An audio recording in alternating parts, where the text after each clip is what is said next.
President William Ruto has affirmed that there will be no handshake between him and Azimio la Umoja One Kenya leader Raila Odinga, insisting instead on the bipartisan parliamentary approach that he proposed on Sunday. Speaking in Rwanda at the start of a two-day state visit, the president said a handshake would create a mongrel of a government that would only bring confusion.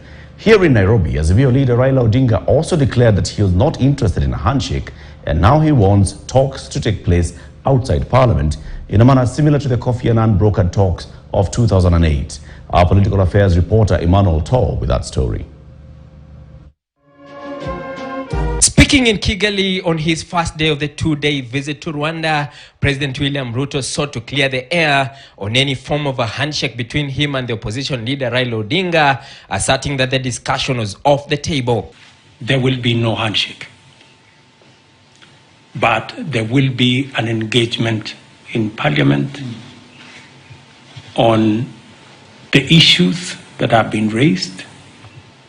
Those that Parliament can resolve, they will be resolved. The president reiterating that he would only operate within the law, floating the option of the office of the leader of the official opposition, as Odinga also refuted any plans for a handshake. Unfortunately for us in Kenya, a handshake has a different connotation. And that is the one that I am talking about. The handshake that brings the opposition and government into some conundrum and a mongrel and an outfit that is undemocratic, unconstitutional. We have never talked about a handshake. That is a language coming from the other side. They're the ones who have been saying, oh, these people, unataka tu handshake, nusu mukati, and so on. Take it to Mr. Gachagua. Tell me, I don't even want to shake his hands. Speaking after the Azimio la Umoja One Kenya parliamentary group meeting held in Nairobi, Odinga also called for the expansion of the bipartisan talks to include members outside parliament, with Azimio disclosing that a 14-member committee was being crafted to lead the bipartisan parliamentary process. It has been suggested that we will have a committee of 14, that is 7. This is from Parliament, both houses of Parliament. But we have said that this process, we want it to be akin to the process that was led by Kofi Annan. That is we're going to have members of Parliament in it, but they are going to sit outside Parliament.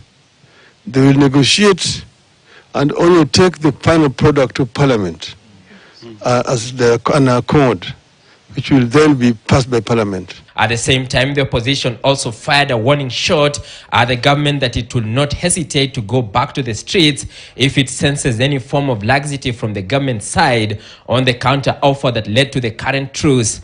If the other side does not cooperate, then we will have no other option but to go back to the trenches. And this will be maybe as early as sometimes next week. The former Prime Minister also sought to lift the lead on the intrigues that led to the truce arrived at on Sunday that led to the suspension of the two-week demonstrations. The request came from the other side, and our people responded and gave conditions. There have even been allegations that I met Mr. Ruto, maybe I don't know, in the Mara and so on. Nothing could be further from the truth.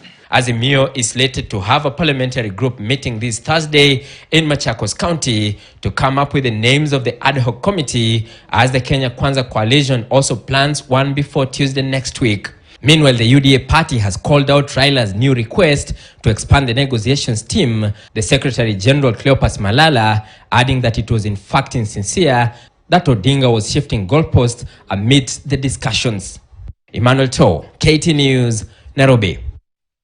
Thanks, Emmanuel. Kenya's political history has always found a way of repeating itself. A truce between President William Ruto